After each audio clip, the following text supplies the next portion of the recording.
Hello and welcome back to another MLB The Show video. Today we're back on the Milwaukee Brewers, March to October.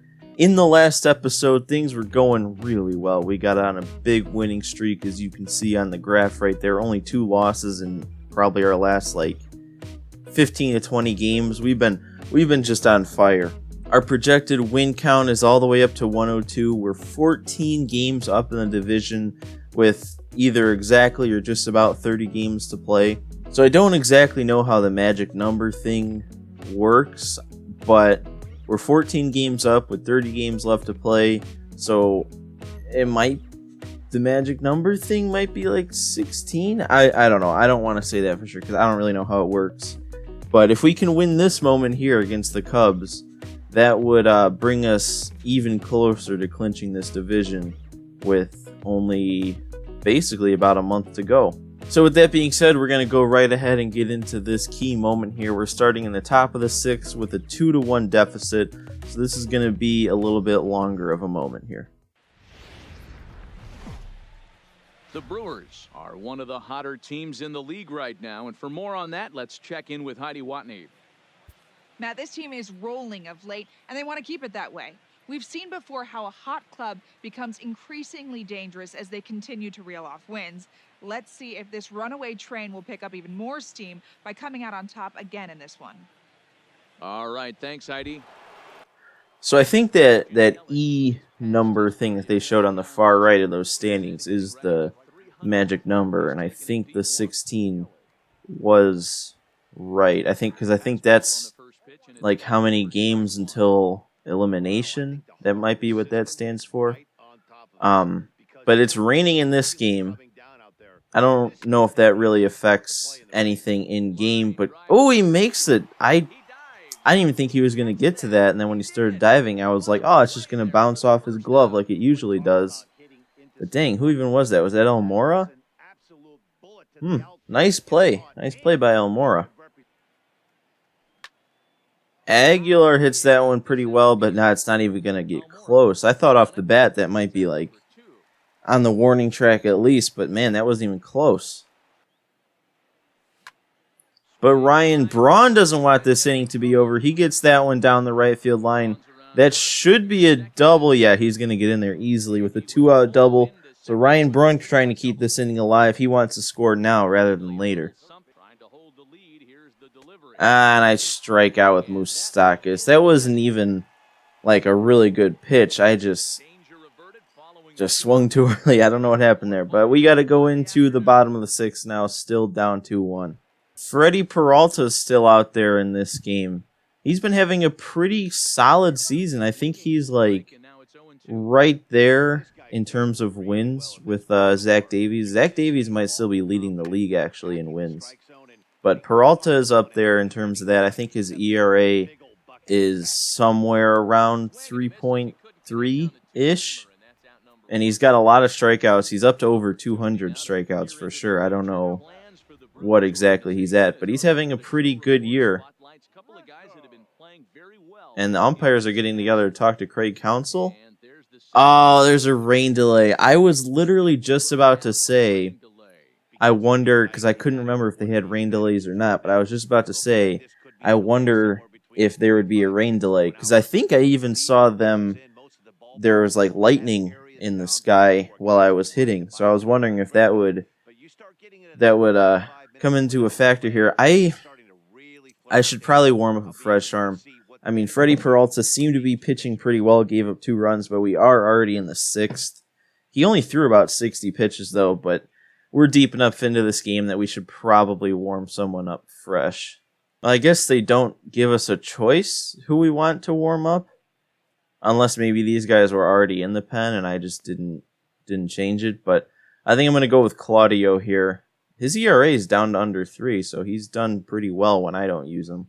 Well, that was pretty cool, though. I don't know if I've ever experienced a rain delay while playing this game. I mean, surely... get there. Braun. Hamilton would have made that play. But surely on this March to October, a rain delay hasn't happened yet, because I would have remembered that. And Claudio gets Schwarber swinging on the sinker. pretty much right out over the plate, but Claudio gets himself out of the inning, and we're into the 7th to try and tie this game up or even take the lead. Well, I kind of just realized that after that delay, it looks like the Cubs decided to keep Lester in there, keep their starter in during the delay. And Hernan Perez got into that one, and that is going to get in the gap. I thought at first it was going to get caught, but he's going to be able to get a double out of that one.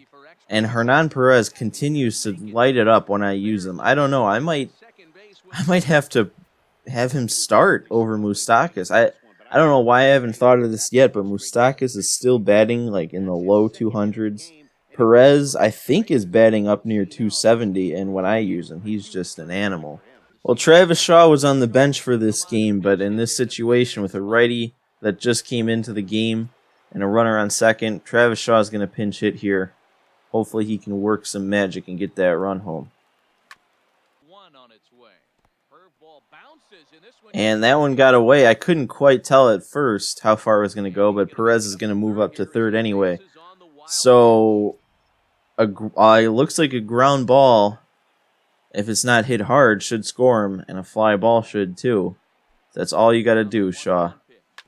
That's not going to do it, though. You can't hit it to first when you're trying to hit a ground ball to get him in. And that's not going to do the trick. It was a hanging curveball. I don't know how I missed it. Well, it's not the 8th inning yet, but I'm still going to bring Jacob Barnes in. I feel like I use him pretty much every key moment, and he comes up big every time. So, if there's anyone I trust keeping this lead at 1, it's Jacob Barnes. And watch now as I say that, he's going to give up like 4. And another grounder to short. He makes the play. And I think it's pretty safe to say that we're going to see Jacob Barnes again in the next inning. That was a quick one. 7 pitches. And Arcia is going to keep it going. That's only going to be a single, though, but it gets the inning started off good. We got a runner on here with nobody out, and Christian Yelich coming up to the plate next. And they're going to bring in the lefty, Mike Montgomery, to face Yelich. Probably a smart move. Yelich 0 for 3 on the day, average back under 300. He did get it up over 300 for a bit. And Yelich on the 1-2 curveball puts that one in center field for another base hit. So we're moving the machine here in this inning. I think it's Aguilar up next, not Braun. And Mike Montgomery was only in to face Yelich. They're bringing Pedro Strop in. He's only pitched 9 games this season for some reason. I wonder if he was hurt. I mean, he had to have been. I didn't really know that there were injuries in March or October. Why would they want me to pinch run for Christian Yelich? He's not slow anyway. And the check swing, he held up, so Aguilar draws a walk here to load the bases for Ryan Braun. The bat glitched in his hand. But Ryan Braun's coming up here with nobody out and the bases loaded. This is an ideal situation. I don't want to pinch run for him either. And my game froze, but that one got over his head. Okay, that's going to score too. I don't know if that is going to show up on the recording or if that was just something that went wrong, but right after Braun hit it, my screen literally just froze, so I didn't know what happened. But I think that was a soft line drive that got over the third baseman's head. We're going to see a replay here.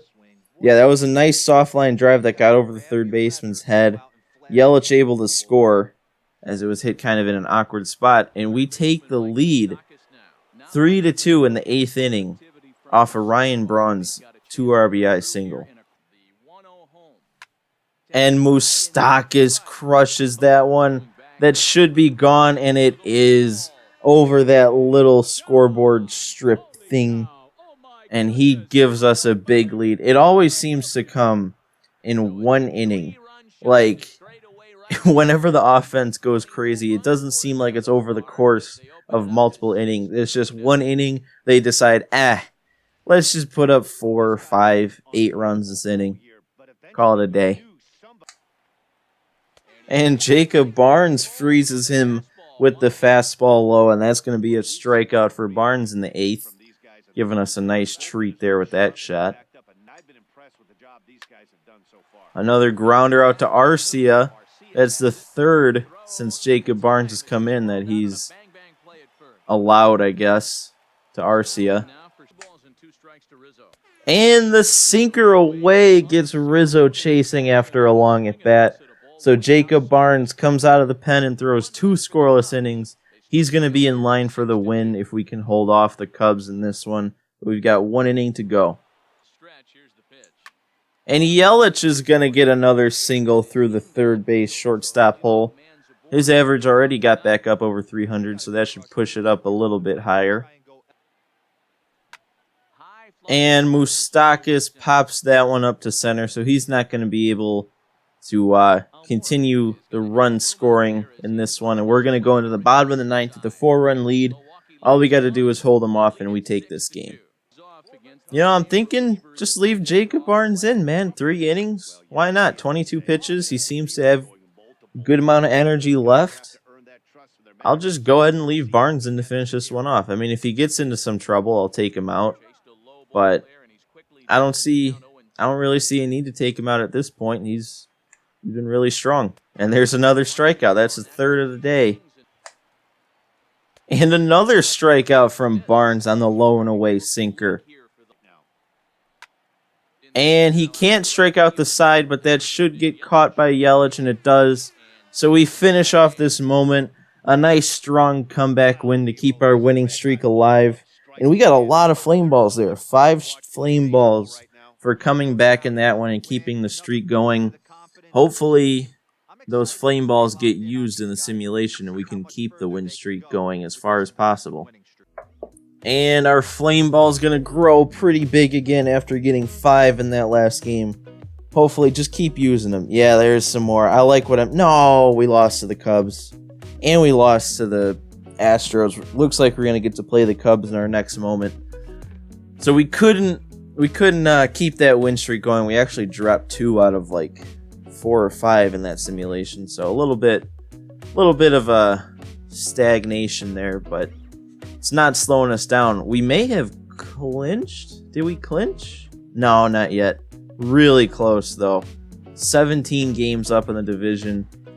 And there's probably, 20-some games left? I wonder if that's why we're playing this game. Maybe this is the clincher. I don't know. But we're tied, or the Cardinals and the Cubs are tied now for 2nd place in the division. But both of their projected wins are down in the lower 80s. I actually can't believe it. The Cubs, I don't remember what their projected wins were when this started. But I think it was somewhere in the middle to upper 90s. So the Cubs have really flown in under expectations for this season. I don't know if that is because I'm doing so good, then it just knocks them down more. I don't really know how this mode works. But either way, we're sitting at 89-50 with about 20 games to go. Our projected wins are at 103. I'm thinking it should be pretty easy to get over that 100 win mark for this season. But that was a longer moment there, so that's going to do it for this episode. Make sure you come back for the next one to see me take on the Cubs once again. Looks like we're going to be in the top of the 8th with a 6-5 lead, but they do have a runner on 3rd with 2 outs. If you like this video, make sure you hit the like button. If you don't want to miss the rest of this March to October, hit that subscribe button. But that's going to do it for this episode, and I will see you in the next one.